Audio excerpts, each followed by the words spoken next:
start this season. He was mentioned in Bob Nightingale's Notes Sunday notebook, whatever you call it. For anyone that knows, it's pretty much every Sunday during the regular season. Bob Nightingale has a bunch of different notes. Sometimes it's about stats, good starts. Nick Pivetta was in there today, for example. Sometimes it's more about things that happened in the past, like this Robert Suarez thing. Sometimes there's stories that he has in this, and then he has notes, near the bottom.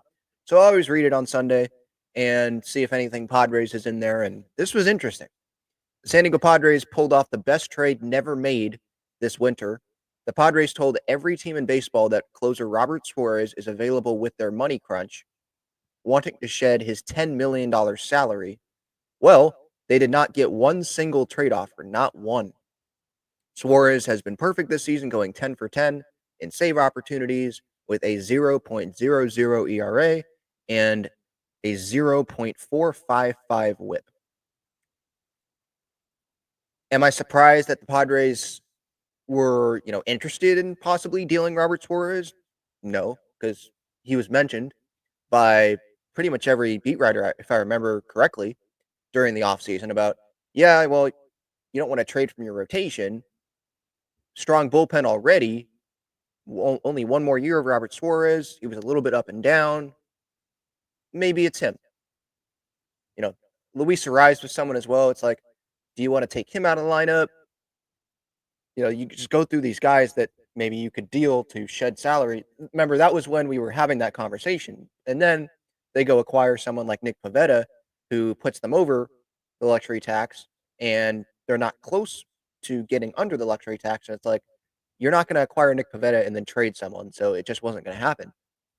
But yeah, them not getting one single trade offer, if that's true, that's surprising to me. That's why it makes it hard to believe a little bit that, and Bob Nightingale, he has gotten some things wrong in the past, so I think that's worthy to note. But if they did not get one single trade offer for a guy that obviously is off to a great start this season, he's one of the best relievers, best closers, however you want to say it, in baseball. Last year, this is a guy that had a stellar season. Even with the ups and downs, he was so dominant for a lot of the season that even with a not great September, he was an all-star. He still finished with the ERA below 280, 36 saves. 59 strikeouts to 16 walks, ERA plus 47% above league average. His whip was a little bit over 1. This is a guy that I would think a lot of contenders, and $10 million for a reliever, is it, especially when it's a dominant reliever most of the time, is that really that much? What is Josh Hader getting from the Houston Astros? What are some of these big-time relievers getting from these teams? Tanner Scott, what's his contract? I'm looking at his up right now. 72 years would be wild. $72 million in a 4-year contract. That right there is $18 million a year for Tanner Scott. And Tanner Scott, nasty. I would say he's one of the best relievers in baseball. I'd love to have him on this team, right?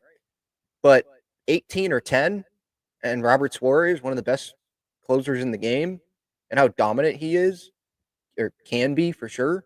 And obviously that's happening this year. No team, no contender that has money to spend, that's in a better situation than the Padres, maybe.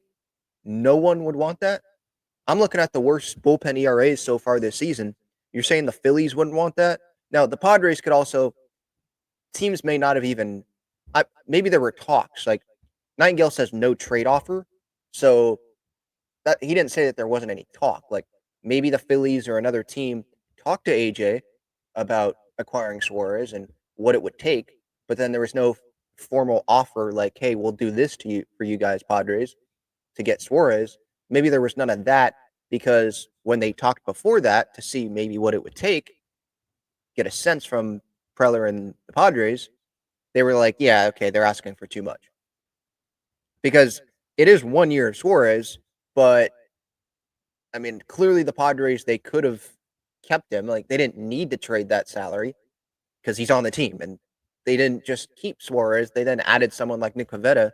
I know he's not making a ton of money this year, like literally this year. I think it's $1 million, but for the AAV, that purpose, they were willing to go definitely over the luxury tax for that.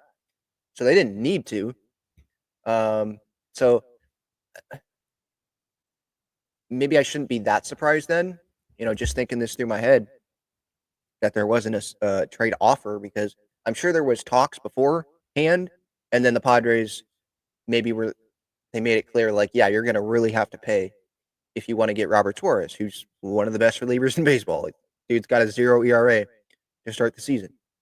But yeah, I'm just looking at these teams. Like, sure, the Brewers, like, we can throw that out because they're a small market team. Sure, they got rid of Devin Williams, so it's like, would you like to have someone like Suarez? But they're not going to pay $10 million for a reliever. But the Chicago Cubs, someone like that, or the Baltimore Orioles, who I would think they have money to spend, and with that young core that they have, you would want to improve that bullpen.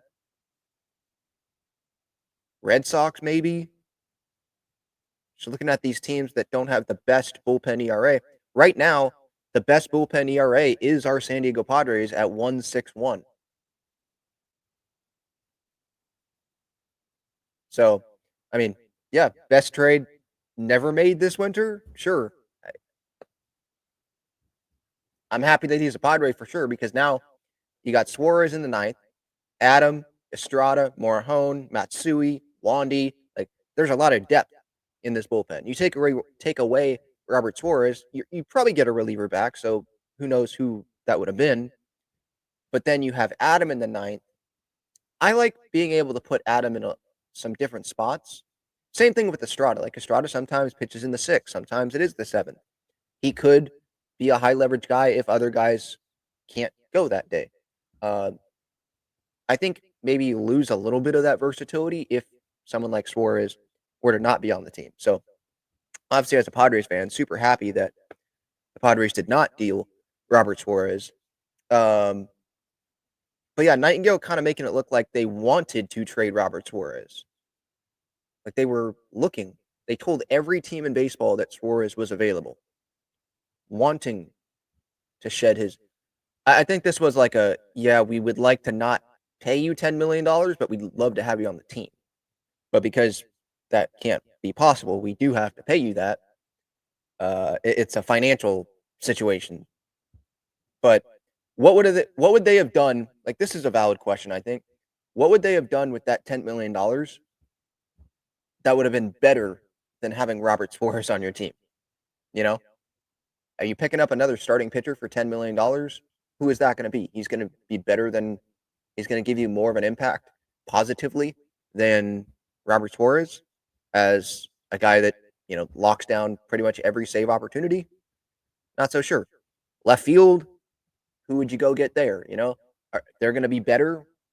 Now, more of an impact, I guess that would be debatable for an everyday player, because they play every day, so there's more opportunity for them to impact the team's games than a reliever.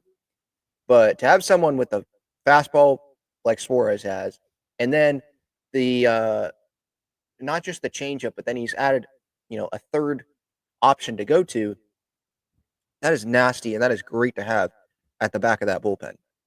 So yeah, don't know what Suarez's future is beyond this season, but especially come postseason time, to have another reliever like that in that bullpen, because we know bullpens are so huge come postseason time, because the rotation, it's what, 3, 4 starters, and then the fifth starter probably doesn't make the roster unless you want him to be a long man.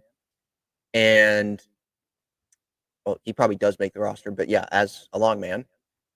And then how long are the starters going? So smaller group of starters, and then are you getting 6, 7 innings from every starter? No. So that's more relievers that are used. Relievers, your big time relievers, you want to be using them almost every game, almost regardless of the score, because, well, obviously if it's not a blowout, but even if you're down one, like, you're there. So it's the postseason. Like, you don't want to waste any game. So having Robert Suarez obviously would be a huge help come postseason time if the Padres do make the postseason. But again, Padres series finale today against the Rays, trying to avoid getting swept. But this was just interesting from Bob Nightengale today that I wanted to put out a video on this.